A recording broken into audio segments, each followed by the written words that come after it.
Bom dia, eu sou o Gabriel Freire e, junto com Edmir Fernandes e a Natália Alves, iremos apresentar para vocês o nosso projeto de Igreja Protestante. Iremos mostrar dados, características e cada detalhe do nosso templo ecumênico. Aqui temos cada um de nossos tópicos. Iremos passar por cada um deles para dissecar o nosso projeto. Como já mencionei antes, o projeto tem como tema Templos Ecumênicos. Foi escolhido o protestantismo como religião a qual iremos trabalhar e basear nossas referências de projeto. O projeto tem como objetivo o estudo relacionado à arquitetura protestante e seus usos e funções aplicados no desenvolvimento de um centro ecumênico, projetado na cidade do Paranoá, no Distrito Federal. Tivemos várias referências de projeto, como a Westminster Abbey, em Londres, a Igreja Presbiteriana da Quinta Avenida, em Nova York, e The House of Hope, na Atlanta, Estados Unidos. As igrejas protestantes americanas contêm traços de semelhança com o estilo gótico, contendo grandes torres, vidraças e rosáceas. As que se mantêm mais fiéis aos ensinos originais dos protestantes são normalmente chamadas de igrejas evangélicas. Hoje em dia, as igrejas protestantes incluem as luteranas, as presbiterianas, as batistas, as metodistas e as pentecostais. O projeto da igreja protestante se localiza no Parque do Paranoá. Como nós conseguimos ver no mapa ao lado, fica bem perto às margens do Lago Paranoá. A cidade do Paranoá, ou originalmente chamada de Vila Paranoá, foi uma das primeiras cidades fundadas do Distrito Federal em 1957 e depois foi realocada. E agora, com uma população de aproximadamente 47 mil habitantes, foi planejada com uma avenida que corta toda a cidade, com várias quadras e praças, e o parque, no qual está localizado o nosso projeto. No mapa ao lado, conseguimos ver a área exata do projeto em relação ao Parque do Paranoá. Para falar um pouco da população do Paranoá, pegamos alguns dados da Pesquisa Distrital por Amostra de Domicílios do Paranoá, de 2015.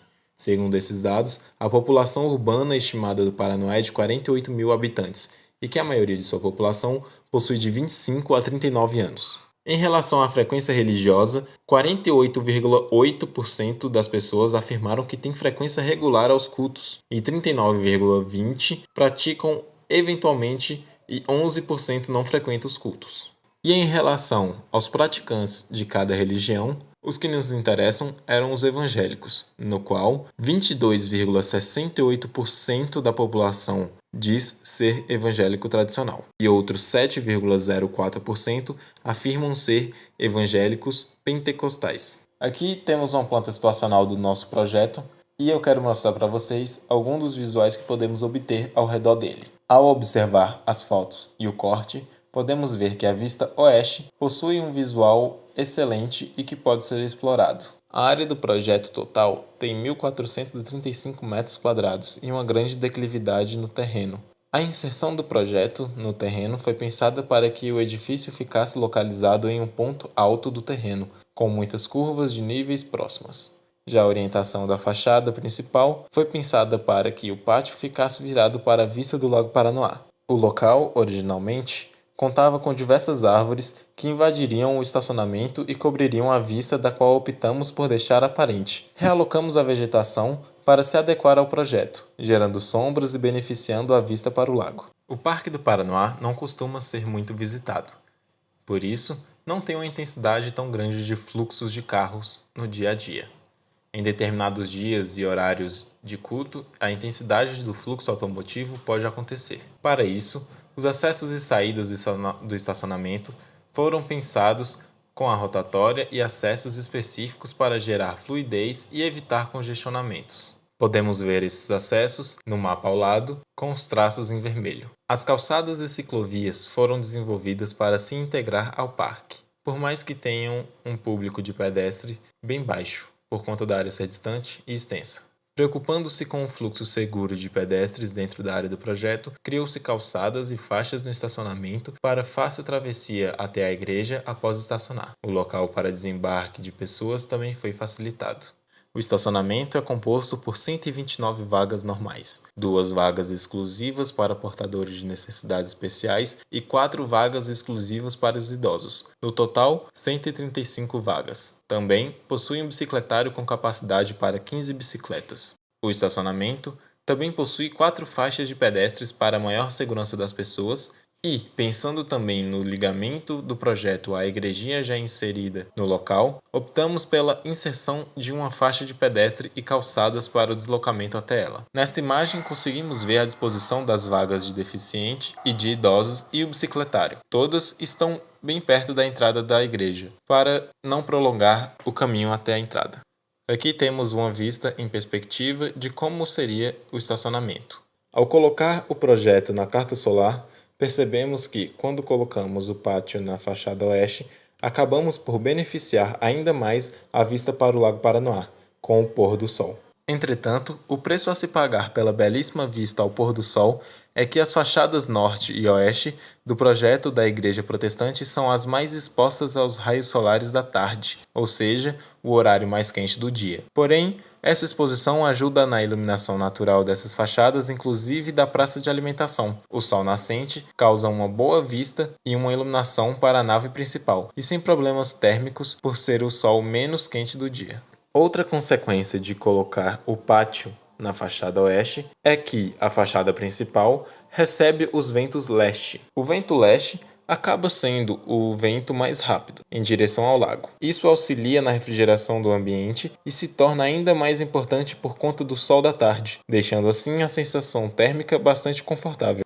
Os primeiros desenhos do polígono visavam criar um espaço para o encaixe do pátio, que até então seria um pentágono, passando a ser um hexágono futuramente. O croquis em planta foi a primeira tentativa de dispor os ambientes no local. A ideia era criar dois corredores laterais que dariam acesso a todos os ambientes do projeto. A ideia original era de criarmos um hall de entrada chamativo. Para isso, o grupo cogitou uma torre na entrada da igreja. O corte em croquis foi feito para visualizar melhor a ideia. Ele serviu também para apresentar a ideia de disposição da fachada do pátio para o oeste, onde ficaria de frente para o Lago Paranoá. O croquis de cobertura foi necessário para entendermos a inclinação da cobertura principal e do peristilo. Nessa etapa, já tínhamos decidido o formato principal do projeto. Com a ideia do pátio finalizada, surgiu a necessidade de criar uma ligação do mesmo com a área seguinte, que no caso seria o local de piquenique. Apenas uma escada normal pareceu se distanciar demais do partido do projeto. Então, a primeira ideia era dispor diversos platôs grandes e hexagonais até chegar no nível desejado e ao lado teríamos mobiliários como bancos para o espaço de descanso ou convivência. Mas o grupo concordou em deixar os platôs pequenos, sendo mais eficiente como escada. Desenhamos a ideia em planta. A ideia de pequenos hexágonos se encaixou tão bem no projeto que poderia ser expandido para a área de convivência, além do pátio, pois cada platô poderia ser usado como um banco, excluindo a necessidade do mobiliário. Deixando alguns desses hexágonos com gramado, fortaleceu ainda mais a sensação de conforto no ambiente. Após feito um croquis em perspectiva, apresentando a proposta, o grupo concordou que este espaço faria parte do projeto. Nessa perspectiva, temos uma imagem final de como é o espaço de convivência hexagonal. Podemos ver como eles estão dispostos e alternados entre os de concreto e os gramados. Conseguimos ver também como ele está ao redor de todo o pátio e como dá acesso para a área à frente. E nesta imagem, temos como seria o uso apropriado do espaço. Bom dia, eu sou Edmir Fernandes e agora irei falar um pouco sobre o nosso programa de necessidades que se divide em sala principal, salas de atividades, espaços comunitários e infraestruturas gerais. Aqui é mostrada a setorização dos ambientes e cada um é separado pelo seu programa de necessidades, como no salão principal que se encontra o hall de entrada e a nave principal, que cabe em torno de 450 pessoas sentadas. Em relação à sala de atividades, temos a administração, a sala para a escola dominical das crianças e jovens e as salas de reunião. Os espaços comunitários se dividem na copa, praça de alimentação e o pátio com a piscina batismal. E por último, mas não menos importante, também os demais espaços como o almoxarifado, armazém de alimentos e de materiais de limpeza, os banheiros masculinos, femininos e PNE, e contando também com o fraudário. Um espaço reservado para a caixa d'água e o mezanino. E aqui vemos o quadro de área de cada ambiente. No piso térreo, se totaliza um total de 1.435 metros quadrados, e no piso 2, há um total de 160 metros quadrados, totalizando assim 1.595 metros quadrados totais de área construída de projeto. Irei mostrar a seguir um pouco dos desenhos técnicos do projeto, que se dividem nas plantas, cortes e fachadas do projeto. Aqui temos a planta de cobertura com texturas de como ficaria sua cobertura vista por cima. Aqui temos a planta de cobertura com suas respectivas inclinações, pois o projeto foi trabalhado pensando em sua volumetria, o que acarretou de termos diferentes inclinações na cobertura do projeto. Aqui podemos ver a planta baixa do pavimento térreo com as texturas inseridas. Já aqui, temos a planta baixa do pavimento térreo, e nela podemos ver a divisão dos bancos no espaço, que optamos por deixar vãos entre os mesmos para que não haja congestionamento ao público ao sair para fazer algo. Neste slide, podemos ver o segundo pavimento com texturas. E aqui, temos a planta baixa do segundo pavimento, onde há os mezaninos, as salas de reunião e as caixas d'água. Aqui podemos ver os cortes A e B do projeto, que se localizam próximo ao pátio e no pátio. E podemos ver o desnível da piscina batismal em relação ao projeto e também a rampa escalonada inserida no terreno. Já aqui nos cortes C e D, podemos visualizar a inserção do projeto no terreno, manipulando o terreno somente o necessário. E no corte D, podemos ver o desnível presente no projeto em relação ao pátio, optando por este desnível para que não houvesse tanto manipulamento no terreno. Podemos ver aqui as elevações laterais norte e sul, podendo ver também o trabalho que tivemos com o terreno sem tanta manipulação. Vendo também o trabalho com a volumetria do projeto e do espaço de convivência hexagonal. Aqui temos as elevações frontal e posterior, respectivamente leste e oeste, podendo ver novamente o trabalho com o espaço e a volumetria do projeto em relação ao pátio, que, como já havia sido dito anteriormente, é 1 metro abaixo do nível do projeto. Em relação ao módulo estrutural, ele é composto por pilares de concreto armado, sendo que os dividem os espaços laterais têm o perfil de 200 por 140 centímetros e os utilizados nas paredes que envolvem a nave principal tendo o perfil de 300 cm por 200. E também é composto por vigas e vigotas no perfil U dobrado em caixa, sendo eles o perfil das vigotas utilizados na direção horizontal em relação às vigas principais, que seguram as telhas, tendo 250 por 150 cm, o utilizado nos dois vãos laterais do projeto tendo 500 por 200 cm, e as vigas utilizadas no vão da nave central contendo 1000 por 200 cm. Aqui podemos ver um esboço da estrutura do projeto. Neste slide podemos ver a estrutura metálica juntamente à de concreto armado, e na imagem abaixo temos uma visão lateral do projeto, mostrando seus elementos estruturais e a fundação. Vemos neste uma visão frontal da estrutura, e uma visão posterior mostrando como os pilares do pátio se situam no espaço. Olá, meu nome é Natália e eu vou falar agora sobre os materiais utilizados no projeto. Começando com os materiais estruturais, foi escolhido o uso de vigas metálicas, pois elas oferecem redução de peso, vencem grandes vãos e são resistentes à flexão. O perfil utilizado é o perfil U dobrado em caixa, como mostra a imagem. Os pilares e as fundações são de concreto armado, pois é um material que resiste muito bem às forças de compressão. No projeto, há a quantidade de 43 pilares de seção retangular e mais 23 pilares de seção redonda na parte externa, na parte do pátio. As fundações são feitas com estacas de 50 cm de diâmetro e 3 metros de profundidade cada.